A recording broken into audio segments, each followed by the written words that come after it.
ने आर्टिकल 243 वाला मामला जो पाकिस्तान की अस्करी क़यादत की तैनाती के हवाले से या उनके ओहदे के हवाले से या आर्मी चीफ और फील्ड मार्शल के ओहदे के हवाले से जो आईनी तरमीम की गई है उस पर आप बात ना करें, या अगर उस पर बात करनी है तो सरसरी बात करें और निकलें। ये पाकिस्तान के मीडिया को बाकायदा अहकामात दिए गए हैं कि आपने इसको डिस्कस नहीं करना, बाकी आप जो मर्जी डिस्कस कर लें। अब पाकिस्तान में मीडिया के ऊपर मुकम्मल तौर पर चेक है, तो हम कुछ लोग हैं जो ये फ़ायदा उठा लेते हैं कि इस वक्त हम पाकिस्तान में मौजूद नहीं है और हम इस पर बात कर सकते हैं। पाकिस्तान में जो हमारे दोस्त हैं, ऐसा नहीं है कि वो इस पर बात कर नहीं सकते हैं, उनकी काबिलियत नहीं है। इस वक्त वो बहुत मुश्किल में और दिक्कत में है, वो जो कहना चाहते हैं वो कह भी नहीं पा रहे। तो फिर हमें ज़्यादा ज़ोर से कहना पड़ेगा ताकि आम आदमी को समझ आए कि पाकिस्तान के आइन के साथ ये जो डकैती मारी गई है, साजिश की गई है, शब खून मारा गया है, ये एक्चुअली है क्या। पहले तो आप समझ लें, मैंने बिल्कुल बात नहीं करनी उसके ऊपर, अदलिया वाले मामला पे। उस पर अगर आपने बात सुननी है तो जाके आप सदीक जान साहब की बात सुन लें, बाकी जो दोस्त पाकिस्तान में है उनकी आप बात सुन लें, वो आपको मेरे से बहुत बेहतर समझा देंगे कि अदलिया के साथ क्या हुआ। मैं आपको वन लाइनर बता देता हूँ कि पाकिस्तान में एक अदलिया हुआ करती थी, बस।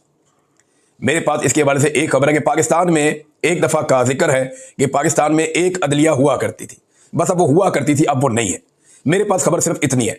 तफसीलात अगर आपने सुननी है तो पाकिस्तान में हमारे बहुत सारे दोस्त हैं जो इसके ऊपर बात कर रहे हैं, उनसे आप सुन लें। मैं बात करूंगा सिर्फ फील्ड मार्शल आसिम मुनीर साहब को मिलने वाली सहूलियात के ऊपर, और उन्होंने वो सहूलियात क्यों ली उस पर।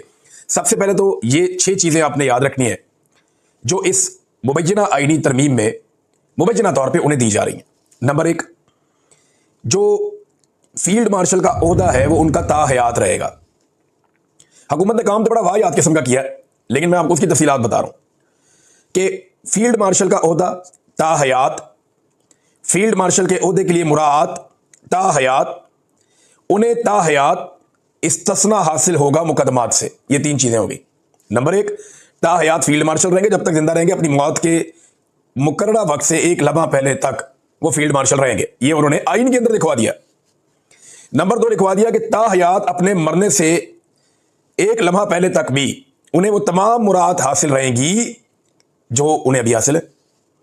नंबर 3, उन्हें ताहयात एक इस्तिस्ना रहेगा, वो आइन तोड़ें, वो कोई काम करें, वो कुछ उल्टा सीधा कर दें, पाकिस्तान में कोई जुर्म उनसे सरजद हो जाए तो उनको अब एक इम्यूनिटी मिलेगी, एक इस्तिस्ना मिलेगा जो सदर पाकिस्तान को सिर्फ उसके टाइम ड्यूरेशन के बीच में मिलता है। सदर को एक इस्तिस्ना होता है और वो सिर्फ उस टाइम तक के लिए होता है जब तक वो सदर के ऑफिस में होता है, उसके अलावा उसको वो इस्तिस्ना नहीं मिल सकता। तो ये इस्तिस्ना फील्ड मार्शल के ओहदे को सारी जिंदगी के लिए मिल जाएगा। यानी आसिम मुनीर साहब अपनी मौत से एक लम्हा पहले तक कोई भी जुर्म करेंगे उन्हें इस्तिस्ना हासिल रहेगा। नंबर 4, इनको नौकरी से निकालने का तरीका इंतहाई मुश्किल बल्कि नामुमकिन कर दिया गया है। पाकिस्तान में आज तक किसी भी सदर को इंपीच नहीं किया जा सका, तो इन्होंने इंपीचमेंट का तरीका इस पर लागू कर दिया, या फिर कोई 2/3 अक्सरियत लेकर आए और लाकर आइन को बदले। चौथा यह है कि नौकरी से नहीं निकाला जा सकता, या ये फील्ड मार्शल का ओहदा खत्म ही नहीं किया जा सकता। 5वां यह है कि पूरी मुसल्लह अफवाज हत्ता के जो एटमी प्रोग्राम तक है उसके ऊपर फील्ड मार्शल का पूरा कंट्रोल हो जाएगा। वो हर चीज को अपनी कमान में ले लेंगे और chairman chief of joint staff का ओहदा जो है वो खत्म हो जाएगा। और छठी चीज, इसके बावजूद अगर उनका दिल करे कोई नौकरी करने को, मिसाल के तौर पर मैं आपको बता देता हूं कि उनका दिल करे कि वो सऊदी अरब जाना चाहते हैं या गजा में जाना चाहते हैं, और उन्हें यह लगता है कि गजा के अंदर एक अच्छा पैकेज है, मैं वहां चला जाता हूं, या सऊदी अरब में एक बड़ा शानदार है, मैं अपनी जिंदगी वहां गुजारना चाहता हूं, तो वो आर्मी चीफ के ओहदे से रिटायर हो जाएंगे, वहां एक नया आर्मी चीफ आ जाएगा, लेकिन बतौर फील्ड मार्शल वो मरते दम तक मौजूद रहेंगे, और बतौर फील्ड मार्शल अपने इस्तिस्ना के हमरा, अपनी मुराद के हमरा वो सऊदी अरब चले जाएंगे और खादमैन हरमैन शरीफैन बन जाएंगे। समझ आइए आपको, ये छठी सहूलत भी उन्हें हासिल है इस आईनी तरमीम के अंदर। मुबैना तौर पर अब तक जो चीजें सामने आई है, ये इन्होंने किया क्यों। देखिए, एक बात आप ज़हन में रखें कि जनरल आसिम मुनीर साहब ने जनरल बाजवा साहब की हालत देखी है। उन्होंने देखा कि जिस जनरल बाजवा के जूते पॉलिश करती थी नून लीग, और जिनके बारे में ये बार बार कहते थे हमें इलेक्शन जितवा दो, ख्वाजा आसिफ ने बाकायदा जनरल बाजवा को व्हाट्सएप कॉल करके कहा कि मैं इलेक्शन हार रहा हूं, क्या कर रहे हैं आप, और अपना तलक वलक लगा के उन्होंने इलेक्शन जीत लिया। जिस जनरल बाजवा के जरिए से इन्होंने इमरान खान के खिलाफ तहरीक अदम एतमाद को कामयाब बनाया। अब ये खुद ही बताते हैं ना, इनके अंदर से बंदे उठ उठ के रोजाना बताते हैं। फजल रहमान ने बताया, बाकी सब ने बताया, शाहिद खकान ने बताया कि इमरान खान के खिलाफ अदम एतमाद के अंदर हम सारे शामिल थे और फौज ने हमसे मिलकर करवाई है। Bajwa was responsible for that. Mohammad Zubair भी बताते हैं, अब तो सब खुलकर बता रहे हैं, ऐसा नहीं है कोई ढकी छुपी बात है। तो जो जनरल बाजवा के साथ मुस्लिम लीग नून ने और पीपल्स पार्टी ने की है ना, जो जनरल बाजवा की बैंड बजाई है इन्होंने मिलकर उसकी रिटायरमेंट के बाद, तो आसिम मुनीर साहब को यह समझ आ गई कि ये लोग किसी के भी सगे नहीं है, जिस दिन मेरी वर्दी उतरेगी ये मेरी भी बैंड बजा देंगे। इमरान खान का खौफ तो उनको है ही, उनके दिमाग में ये बात बैठी हुई है कि इमरान खान का रास्ता रोकना मुमकिन नहीं है, प्रेशर बढ़ता जाएगा। एक वक्त आएगा इमरान खान को छोड़ना पड़ेगा, मुल्क चल ही नहीं रहा। अगर मुल्क को चलाना है, सियासी इस्तेकाम लेकर आना है, तो इमरान खान को जेल से बाहर निकालना पड़ेगा। लेकिन अगर वो जेल से बाहर निकलकर रेलिवेंट हो जाता है और इक्तदार में आ जाता है, तो मेरी तो ऐसी तक ही फिर जाएगी, क्योंकि हमने तो वो सारा काम कर दिया हुआ है जो जिसकी आइन और कानून इजाजत नहीं देता। लिहाजा अपने आप को बचाने के लिए इस्तिस्ना ले लो। तो ऐसा नहीं है कि खाली इमरान खान से बचना है। इमरान खान तो आ रहा है और उसने तो आना है, और वो इसलिए आना है, आज नहीं, कल नहीं, साल नहीं, ये कितनी देर रोक लेंगे, मुल्क में इस्तेकाम ही नहीं आएगा। तो अल्टीमेटली तो इमरान खान को बाहर आना है। तो इमरान खान बाहर आएगा तो उसको इक्तदार मिल जाएगा, ये ऑब्वियस है। बस सिर्फ कोशिश ये करनी है कि उसको 2/3 अक्सरियत ना मिले, क्योंकि अगर उसको 2/3 अक्सरियत नहीं मिलेगी तो वो आईनी तमीम नहीं कर सकेगा और फील्ड मार्शल अपनी जिंदगी में एंजॉय करेंगे, और वो सऊदीया में एक नए ओहदे के ऊपर जा भी सकते हैं। तो एक तो PMLN और पीपल्स पार्टी का उन्हें पता है कि ये बड़े बदीद लोग हैं, ये जैसे ही मैं ओहदे से उतरूंगा ये मेरी ऐसी तैसी फेर देंगे, लिहाजा मैं ओहदे से उतरता ही नहीं, और मैं अपनी इम्यूनिटी ले लेता हूं, इस्तिस्ना ले लेता हूं। और दूसरा उन्होंने ये किया कि इमरान खान से बचने के लिए अपने इर्द गिर्द एक आईनी दीवार खड़ी कर ली। इसको और सिंपल कर लें, इमरान खान की जलखार हो रही है, वो जेल से बैठकर आसिम मुनीर साहब को ज़हनी मरीज करार दे चुके हैं। अब इमरान खान जिस आदमी को जो कहते हैं ना लोग, उसको वो इमेजिन करना शुरू हो जाते हैं, उसकी हरकतों सकनात पे नजर रखना शुरू हो जाते हैं कि यार ये ज़हनी मरीज वाकई तो नहीं है। शहबाज शरीफ को अर्दली जब से कहा है वो तब से अर्दली लगना शुरू हो गए हैं। मैं सीरियसली आपको बता रहा हूं कि मेरे अपने दिमाग में एक इमेज बन गया कि यार वाकई ये हरकतें तो वही हैं। तो अब ये भी एक बड़ी दिक्कत है कि इमरान खान साहब ने उन्हें ज़हनी मरीज कह दिया। प्रेशर तो इमरान खान साहब ने जेल से दबा के डाला हुआ है आसिम मुनीर साहब के ऊपर, और उन्हें नजर भी आ रहा है कि इसको मैं कब तक आखिर रोकूंगा। तो एक तो वो खतरा है, और ये खतरा ना PMLN के कुछ टाउट्स और कुछ टाउट्स हैं एस्टेब्लिशमेंट के, और कुछ PMLN के अपने लोग भी हैं, और वो अपने मुंह से बरमला अब ये कहना शुरू हो गए। उनके ट्वीट्स मौजूद हैं रिकॉर्ड के ऊपर, उनके स्क्रीनशॉट इस वक्त सोशल मीडिया पे गर्दिश कर रहे हैं। नजम सिटी का ऐसा ही स्टेटमेंट है कि एक्चुअली ये आसिम मुनीर साहब ने अपनी मुस्तकबिल की प्रोटेक्शन हासिल की है जिस वक्त इमरान खान साहब इक्तदार में आ जाएंगे, क्योंकि सारे डराते थे ना कि इमरान खान आ गया तो ये कर देगा, तो वो कर देगा, तो आपको नहीं छोड़ेगा, तो उसको नहीं छोड़ेगा। हालांकि इमरान खान ने कहा भी कि मैंने किसी से बदला नहीं लेना, मैं अपने मुल्क की खातिर बात करना चाहता हूं। लेकिन ये सारे डरे हुए हैं, सहमे हुए हैं। अब जिसके दिल में चोर हो वो डरता ही है ना, हर आदमी तो नहीं डरता। मैं एक मीटिंग में था कल, जर्मनी में आया हुआ था फ्रैंकफर्ट में, तो वहां पे बहुत सारे लोग थे। मैंने उनसे पूछा, मैंने कहा आप में से किसी को इस्तिस्ना चाहिए? तो पूरे हॉल ने कहा नहीं चाहिए। तो मैंने उनसे पूछा कि आपको क्यों नहीं चाहिए? उन्होंने कहा हमने कुछ किया ही नहीं, हमारे दिल में चोर है ही नहीं, हमें क्यों इस्तिस्ना चाहिए होगा? नबी अकरम सल्लल्लाहु अलैहि वसल्लम ने फरमाया कि मेरी बेटी भी अगर चोरी करेगी तो मैं उसका हाथ काट दूं। बेटी के लिए इस्तिस्ना नहीं था। हजरत खालिद बिन वलीद रज़ी अल्लाह अन्हु को दौरान जंग माजूल कर दिया गया। इस्लाम की तारीख का सबसे बड़े जर्नैलों में से एक जर्नैल, अल्लाह की तलवार, उनके लिए भी इस्तिस्ना नहीं था। हजरत अबू बकर सिद्दीक रज़ी अल्लाह अन्हु के लिए इस्तिस्ना नहीं था। सैयदना उमर फारूक रज़ी अल्लाह अन्हु के लिए इस्तिस्ना नहीं था। हजरत उस्मान गनी रज़ी अल्लाह अन्हु के लिए इस्तिस्ना नहीं था। हजरत अली शेर खुदा के लिए रज़ी अल्लाह अन्हु के लिए कोई इस्तिस्ना नहीं था। तो जब इन लोगों के लिए, इतनी बड़ी बड़ी हस्तियों के लिए इस्तिस्ना नहीं था, तो ये किस खेत की मूली है जो लोग इस्तिस्ना ले लेते हैं और लगे हाथों सारे इसके अंदर अपने हाथ धोते हैं। अभी पता चला है कि तजवीज़ आई है कि जो सदर पाकिस्तान है, वो जो एक दफ़ा सदर बन गया, उसको ताहयात इस्तिस्ना दे दिया जाए, यानी उसके ऊपर पूरी ज़िंदगी में फिर कोई केस नहीं बनेगा, और इसका अब इसके ऊपर जो है वो अमल दरामद कर दिया जाए। वज़ीर आज़म के बारे में भी यही तजवीज़ आई कि वज़ीर आज़म को भी इस्तिस्ना दे दें। वज़ीर आज़म अपने ओहदे से फारिग भी हो जाए तो बाकी ज़िंदगी कुछ भी करता रहे, उसको इस्तिस्ना जनाब को कोई इसको हाथ नहीं लगा सकता, कोई इसके ऊपर केस नहीं बना सकता। ये होता है कोई दुनिया में? हज़रत उमर फारूक तो दूसरी चादर का हिसाब दे रहे थे। हमें सुनाते हैं कुरान पाक की आयतें, अपने लिए इनको आईनी दीवार चाहिए और अपने लिए इनको प्रोटेक्शन चाहिए।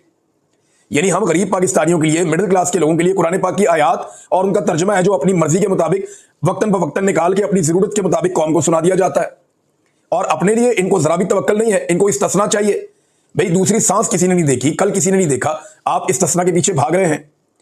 हमारे किसी खुलफाए राशिदीन में से, इस्लाम के बड़े बड़े जर्नैलों में से किसी ने कभी इस्तिस्ना लिया नहीं, लेकिन आसिम मुनीर साहब को इस्तिस्ना चाहिए कि उन्हें डर है।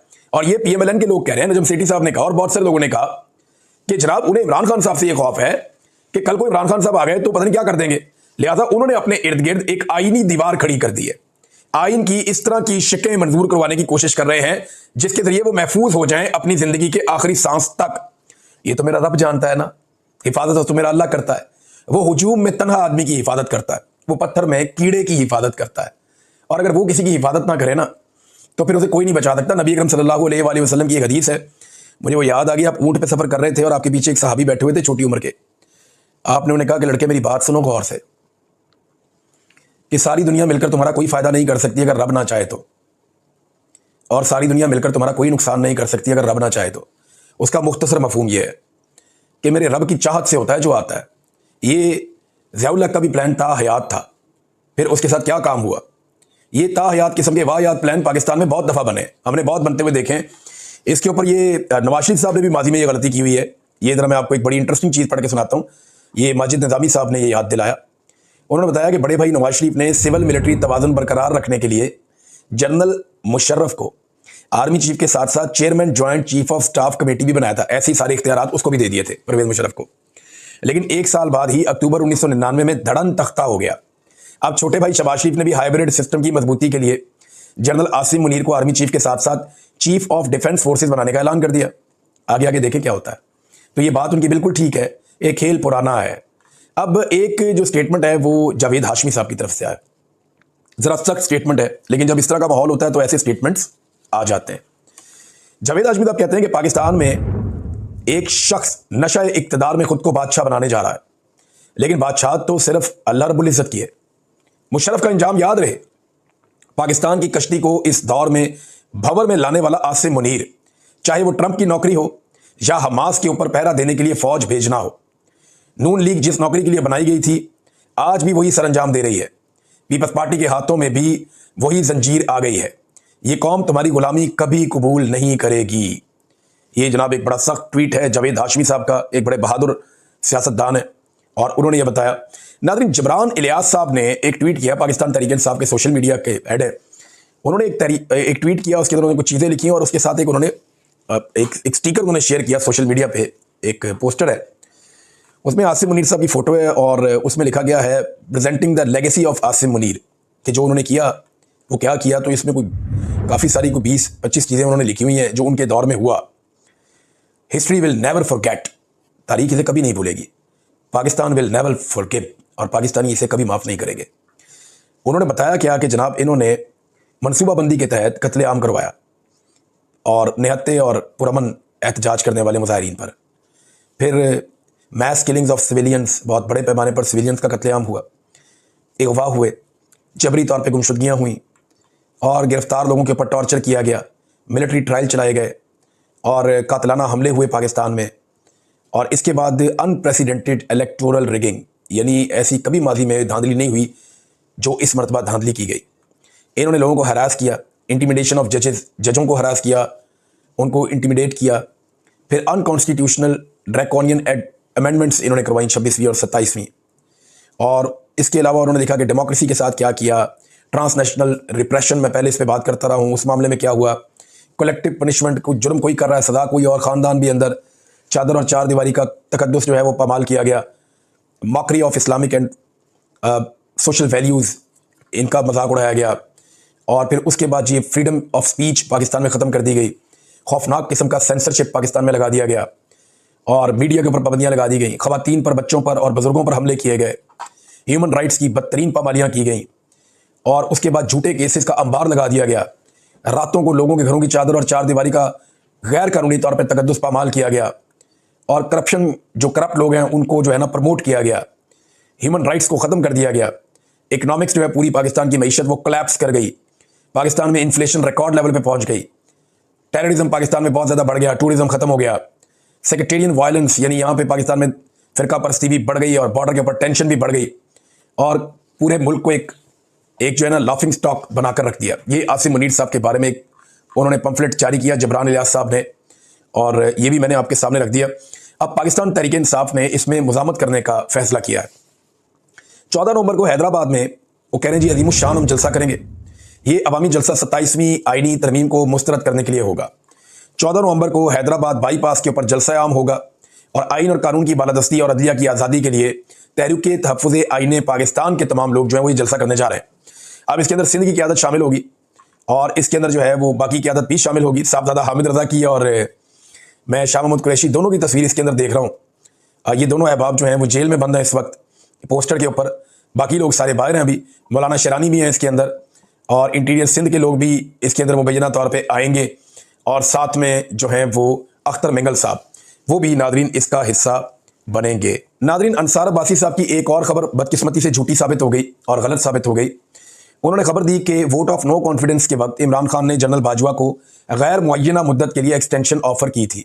ये अंसार अब्बासी साहब की खबर थी और ये सवाल उठाया गया परवेज़ खटक साहब से, तो परवेज़ खटक साहब ने कहा कि गैर मुअय्यना, हालांकि वो इमरान खान साहब के मुखालिफ हैं, इस वक्त शदीद मुखालिफ हैं इमरान खान के, उनके खिलाफ स्टेटमेंट देते रहते हैं, लेकिन वही बता रहे हैं कि नहीं ऐसा नहीं है, मैं बेशक इमरान खान का मुखालिफ हूँ, लेकिन गैर मुअय्यना मुद्दत वाली बात तो कोई अनपढ़ जाहिल ही कर सकता है। ये उन्होंने निसार अब्बासी साहब को क्या क्या कह दिया। कानून में गैर मुअय्यना मुद्दत की बात ही नहीं है भाई, एक चीज़ आइन में नहीं है, कानून में नहीं है, तो इमरान खान साहब वो उस वक्त के आर्मी चीफ को ऑफर क्यों कर सकते थे। हाँ, एक बात ज़रूर हुई थी कि इमरान खान साहब ने जनरल बाजवा को ये ज़रूर कहा था, जो उस वक्त रिपोर्ट हुआ था, कुछ लोगों ने दावा भी किया था, मैं वही मुबैना दावा आपके सामने रखता हूँ। इमरान खान ने कहा था कि बाजवा साहब, अगर आप ये सारा कुछ एक्सटेंशन के लिए कर रहे हैं और पाकिस्तान को डिस्टेबलाइज कर रहे हैं और इन लोगों को लाकर बिठा रहे हैं जिनके ऊपर करप्शन के घिनौने इल्जामात और केसेस हैं, जिन लोगों को जेलों में होना चाहिए, तो अगर आप ये एक्सटेंशन के लिए कर रहे हैं तो फिर आप वो मेरे से ले लें, लेकिन आप कौम के साथ, मुल्क के साथ ये मजाक ना करें। ये इमरान खान साहब ने उनके साथ बात की थी, बातों के अंदर एक बात, ये रिपोर्ट भी हुई थी, लेकिन इमरान खान साहब ने कोई ताहयात एक्सटेंशन वाली बात तो की नहीं थी, और वो वैसे भी होती भी नहीं है, ऐसी कोई चीज़ नहीं होती। बहरहाल अब ये नाज़रीन अब तक की सूरत हाल है, मैंने आपके साथ शेयर की है। फर्दर जो डिटेल्स हैं वो मैं आपके साथ अपडेट करता रहूँगा। आज हमारा प्रोग्राम था फ्रैंकफर्ट में, म्यूनिख हम जा रहे हैं, जहाँ पाकिस्तानी अच्छी तादाद में रहते हैं, पाकिस्तानी हैं वहाँ जर्मनी में, और कल हमारा वहाँ पे इंशाल्लाह एक म्यूनिख में प्रोग्राम है। वहाँ जो ओवरसीज़ की कम्युनिटी है, ह्यूमन राइट्स के हवाले से और पाकिस्तान के अंदर democracy, rule of law, freedom of expression, इन चीज़ों के ऊपर और मैंडेट का एहतराम, इन चीज़ों पे हम कल बात करेंगे वहाँ पे अपने प्रोग्राम में। अब तक के लिए इतना ही, अपना ख्याल रखिएगा, अपने इस चैनल का भी। अल्लाह हाफ़िज़।